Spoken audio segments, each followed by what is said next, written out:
la neutralité n'est pas neutre énergétiquement parlant.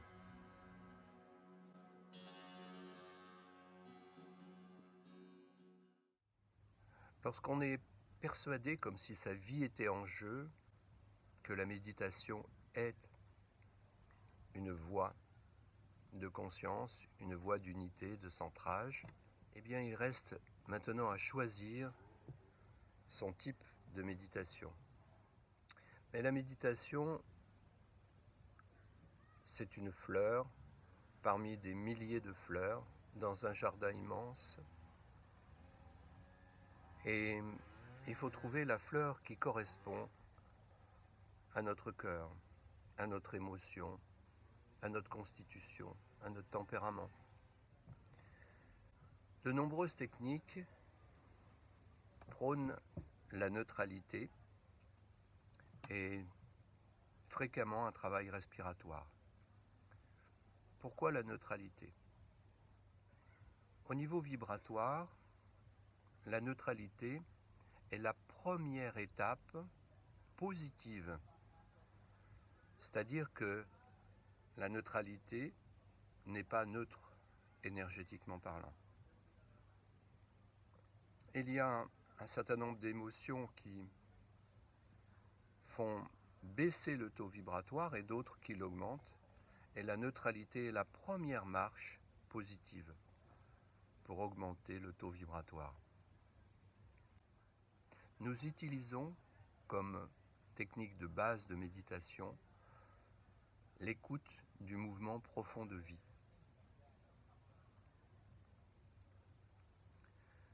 C'est parce que je suis ostéopathe et que la perception de ce mouvement, d'abord par les mains, puis ensuite directement au niveau mental, m'a fait franchir une étape de connaissance, une étape que j'ai voulu partager pour deux raisons. La première, c'est que la méditation, avant d'être verticale, doit être une harmonisation des corps énergétiques, de matière, disons horizontale. Mettons-nous bien d'accord là-dessus. Le corps physique, le corps vital, le corps émotionnel, le corps mental sont des corps énergétiques, faits de matière plus ou moins subtile, mais de matière. Ces quatre niveaux doivent être harmonisés vibratoirement. Ensuite, peut venir une dimension verticale, sans risque pour la méditation.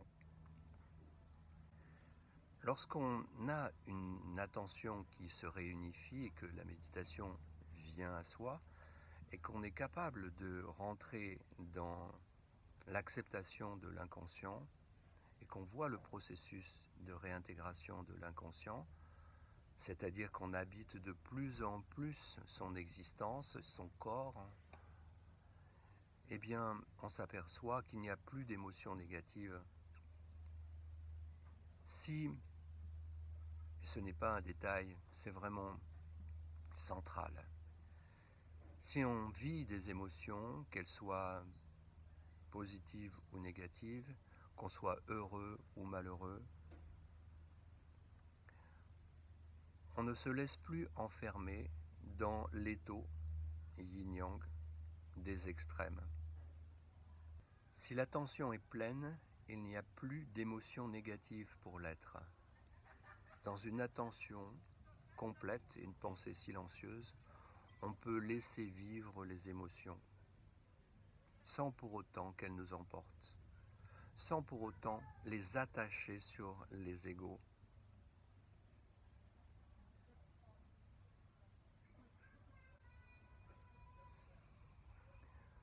Dans notre positionnement, pour percevoir le mouvement profond de vie, qui est la base de notre éducation au centrage et à la neutralité, il y a trois aspects fondamentaux.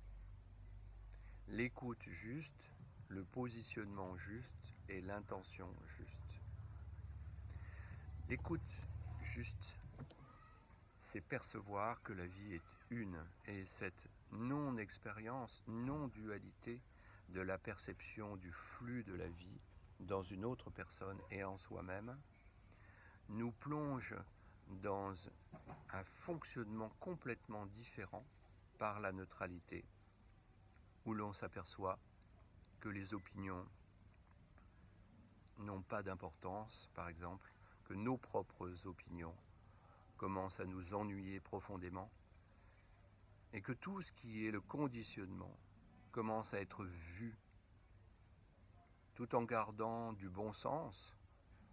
On peut s'abstenir de juger parce que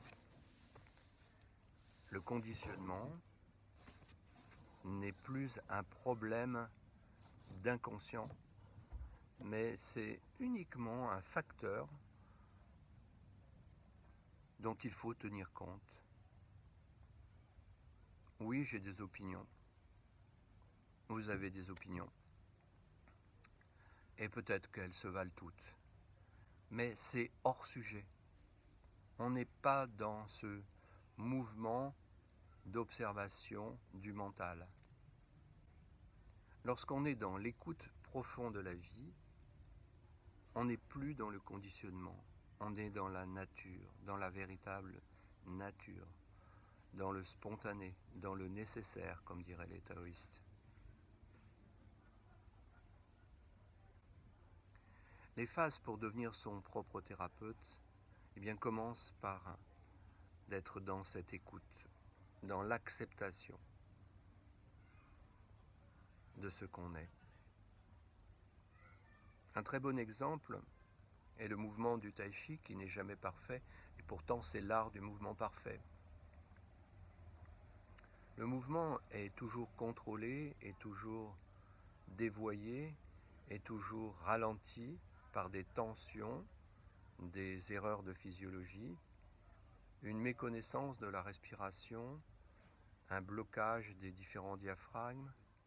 Tout cet ensemble de facteurs imparfaits, si l'on sait les regarder intensément, c'est-à-dire avec une attention la plus complète possible, sans chercher à en modifier un seul paramètre, tous ces facteurs vont commencer à bouger d'eux-mêmes. Le corps possède une intelligence et une sagesse extraordinaires. Le témoin, c'est un concept très intéressant qui est une expansion de conscience tout d'abord entre la conscience objective du moi et tout ce qui fait notre identification au corps et au psychisme habituel, et puis un point qui voit, un peu comme dans le rêve on peut se voir d'en haut. C'est comme un regard derrière le regard, une oreille derrière l'oreille. Ce positionnement juste nous permet l'acceptation des égos et l'acceptation de l'inconscient du corps.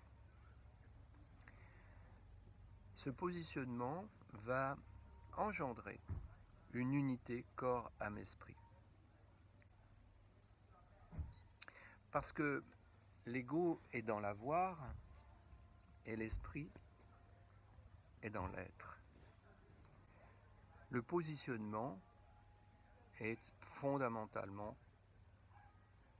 l'attention qui est le pont entre l'avoir et l'être.